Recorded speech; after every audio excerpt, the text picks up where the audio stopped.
All right.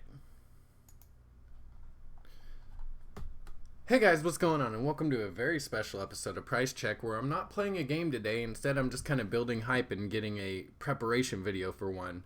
I know in the last episode of Downfall, I talked about how I was thinking about doing a Fallout New Vegas modded Let's Play, as well as, having face cam on just to kind of experiment around. And I think I'm going to go ahead and do it. So I decided that this first video, and the reason I'm kind of rushing right now is because DX Story, which is what I normally use to run, it doesn't run in a windowed mode, so it doesn't record the Nexus mod manager. So I had to go and find a free version of Bandicam, download it really quick, and it only gives me a 10-minute limit at the time. So, and plus that's a good marker because I really just want this whole video to be about maybe 20 minutes, and that's including this where I explain some of the mods that I have and then also character creation. So we're going to go ahead and kind of cruise right along with these, and I'm just going to point out some of the important ones. We'll just kind of glaze over the ones that are kind of obvious. A World of Pain that adds a bunch of new territories. It adds a bunch of new areas that you can explore, as well as some new creatures and some new loot that you can get from there. It definitely makes a harder, more grittier feel because a lot of these new places are really hard. Alternative repairing is going to be because in the vanilla game, if you guys have played Fallout, then you know that if you want to repair a 9mm, you have to find somebody that can repair it for you or repair it with another 9mm. Whereas in alternative repairing mod, you can find different components to repair your weapons with that vary in scarcity depending on just how important the component is. So it is fair and balanced, but it is also kind of cool that you can switch it up. This is a beauty pack mod just for hair and eyes, not a big deal. Brighter Pip-Boy lights because I have another mod that makes nights a lot darker, and we're definitely going to need it.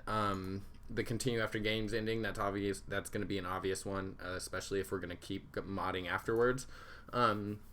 Kim's Alcohol and Meds, this one adds a whole bunch of new drugs from real life now, like, cocaine, ketamine, weed, all of that. And it gives all the existing vanilla ones and the new ones visuals, as well as allows you to make them, pretty much. Which is going to make it a bit more, which I've experimented with, and it makes you definitely a bit more wary with the visuals and stuff on just popping a bunch of drugs. This is just an added radio station. I kind of like it. Deimos and House of Horrors are two add-on areas with their own storyline, almost like a DLC. They were both recommended by MXR, and I just loved what it looked like, and I haven't gotten around to them yet, but I want to see them. Dynamic camera is just a good third-person camera mod. It makes it look a lot better. Kind of aims over the shoulder when you aim. Relighting the Wasteland, this is the one that's going to make it look a lot darker outside because they added street lights that kind of line the roads, as well as more lights in towns and stuff. Makes it a lot better, and just looks really cool. Enhanced blood textures is an obvious. Visual enhancements are going to be another obvious. It just makes everything look cool. Impacts look cooler. Explosions look cooler. Death scenes look cooler. This one just exchanges out the Pip-Boy sounds for the ones that are in Fallout 4, just because I think, sensory-wise, I like it a lot better. This is the character overhaul that's going to make all the NPCs as well as your character look a lot better. This one just kind of puts a color scheme or shade or something across. Kind of makes everything look orange, gives it a really Western feel. I like it. This one adds a shack in Good Springs. It's not that, not that huge of a deal, but something definitely helpful. Companion Sandbox. Now this one's kind of cool because what this one does is when you're out and you are, like when you're idle, your companion in the vanilla game normally just stands behind you like a fucking log standing up on its end. In this one, they'll lean, they'll sit down, they'll smoke a cigarette, they'll hang out. It just makes everything look more immersive. Interior lighting overhaul. This one's just going to make the inside look a lot better. Junk food and sodas reduce starvation, as well as Nuka-Cola and Sunset Sarsaparilla restore thirst, are things that are just going to help us out in hardcore mode, as well as I think it makes a lot more sense that junk food and pop, even though they're not good for you, does stave off hunger and thirst. So these are, I got more perks that, just for your karma level. Now this motherfucker right here is going to be the thing that's going to be the death of me a lot, as you will see. This adds a shit ton of new monsters. I mean, just shit you've never seen before. Spreads them out. Sometimes I think faringly. Sometimes I think not so much.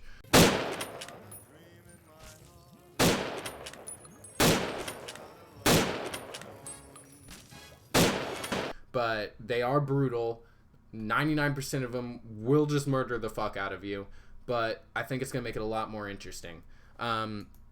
This one just adds more perks like alcoholic and shit like that. This is the UI that just kind of makes the font smaller. Normally in the vanilla game, if you have 6 dialogue choices, it's going to be 3 on top, 3 on bottom. You'll have to scroll a lot. This one, it actually kind of just pumps it down a little bit, so it'd be like 5 on one, and then you scroll down to see that other one. We got enhanced camera, which is just going to make everything look better in first person mode.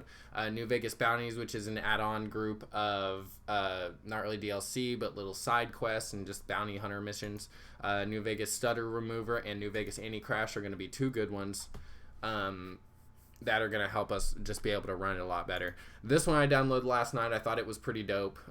It just changes the billboard posters and the loading screens to more of a pre-war 1940s, 30s era, and it just looks really cool.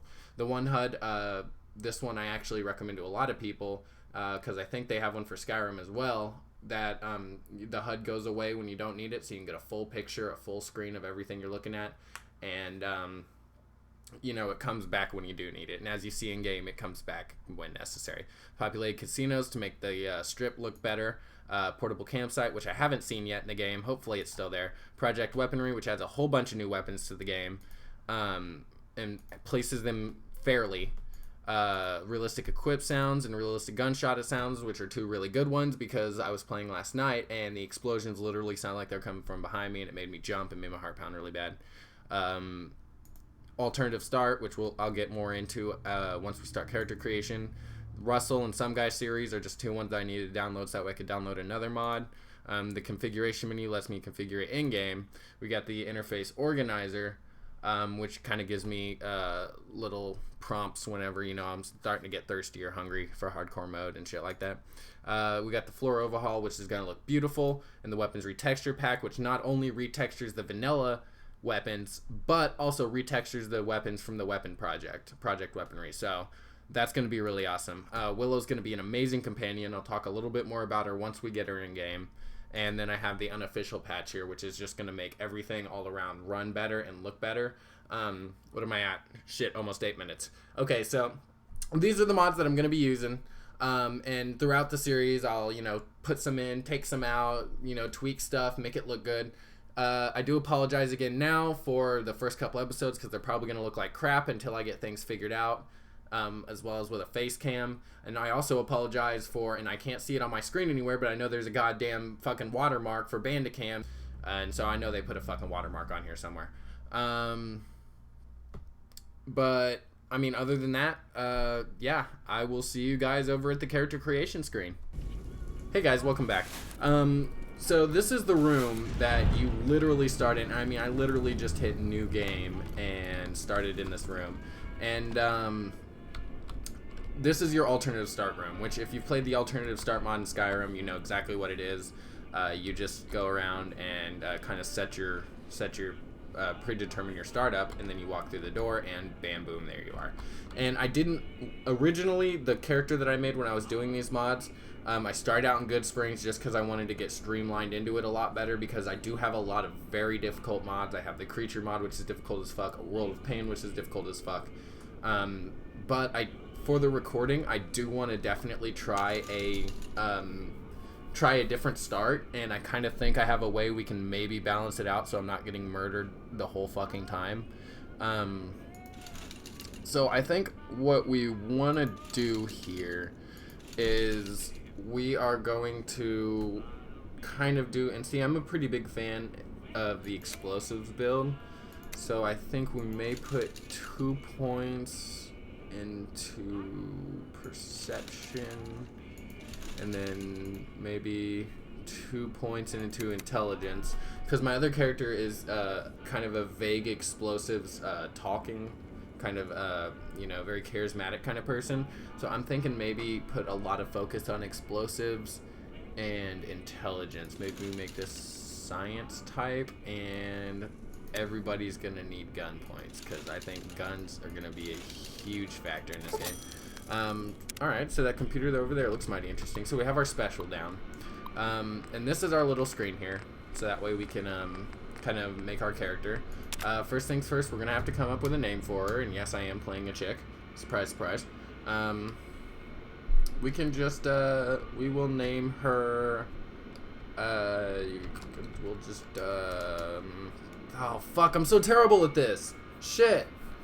Why did I do this on screen, or on camera? We'll just name her Miko. She's fine. She be a Miko. And then race. And this is kind of where we get to choose what she looks like. So we're definitely gonna go with female here. And I mean, I noticed there is a little bit of a difference. It definitely does look better, but it's not looking amazing. Let me try and see if we can find a preset here that we can be a kind of a fan of. Okay, well, I mean, that last one, okay, that one doesn't look too bad, I would say. We're definitely going to need to change the eye color because we do have a whole bunch of eye expansions, so, let's see, oh, that's a drow. Okay, that's cool looking. That's really cool looking, actually. Can we do like a... Oh, wow, these are some deep fucking blues. Holy shit. Okay, that's super green. I do like that mana color right there. I think we'll go ahead and stick with the mana color. And then go and change her hairstyle up here. There is one that I really like the look of that I think we might do for now, and we'll always change it later. Is that, yeah, that's maybe, no, this is gonna be the one right here. Now this one I'm a fan of, and the best part is you can go back and then kind of make it match her eyes a little bit. So we're gonna want to do a lot of greens, a lot of blues here. I'd say maybe that right there. That looks about right, doesn't it? Maybe a little bit more green. Okay. I think that looks good enough for now. And then, like I said, we can always change it later. So we'll go ahead and say that's how she looks. Oh, we got eyebrow choices too. We'll just go with these ones. Alright. And let's go on down here. So we have a standard disposition, which I believe what this does is kind of lets you get bonuses or negatives to your karma as a starting act.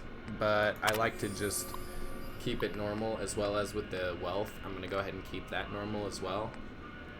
I said as well like 3 times. So we're going to go ahead and hit proficiencies. So we want to be good at explosives. See, do we want to be good at... We're already good at science, though. Like, I mean, we're pretty fucking good.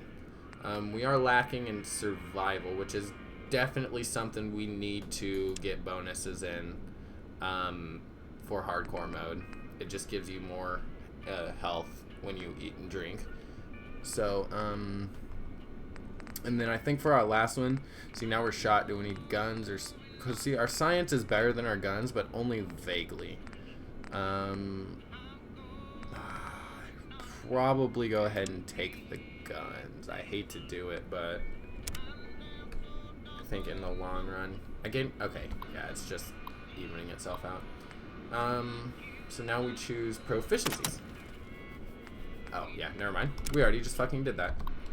Next, we are going to do a weapon preference, and I haven't figured out exactly what the weapon preference is yet, or what it's for.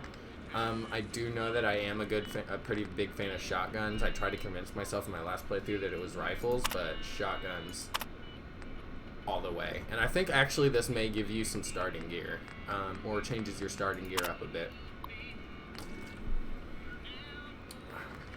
So, now that we have the weapon preference done, we're going to do the traits. And this is the only time, like, you can't go back and change your traits for some reason. So as soon as you pick these, you fucking picked them. So we do have a couple new ones, like alcoholism. You know, got Kim Pusher, just a whole bunch of shit. A good start that I liked. Ooh. Shit, yeah, stim pack addiction drains your health. That's not good. Because I was supremely addicted to stim packs, like, throughout my whole last playthrough. So, I'm going to go ahead and do Wild Wasteland, which,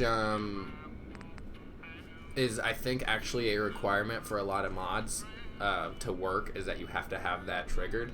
So we're going to go ahead and do that, and I think our second one is we're probably going to have to go with Skilled, because then we can just rebalance that out later with another perk that gives me plus 10% experience. Oh, pardon me. So, yeah, we'll go ahead and do Wild Wasteland and Skilled. I think those are two really good starting perks here. Come on, let me... Okay, there we go. And, let's see. Now we got the preference, and... Okay, so here's the history. And this is where I'm kind of metagaming a little bit. And I apologize now, and you guys can rage in the comments at me for it. But I did like the start of being an NCR Homesteader. Which, you know, starts you out with a nice sum of caps, some survival skill, as well as starts you right out, or not right directly outside, but somewhere near the Mojave Outpost. But every time I got fucking... Like, and it dropped me in 3 different places because I tried 3 different alternative starts. And every place it dropped me, I just got straight murdered within, like, 10 minutes. Not even.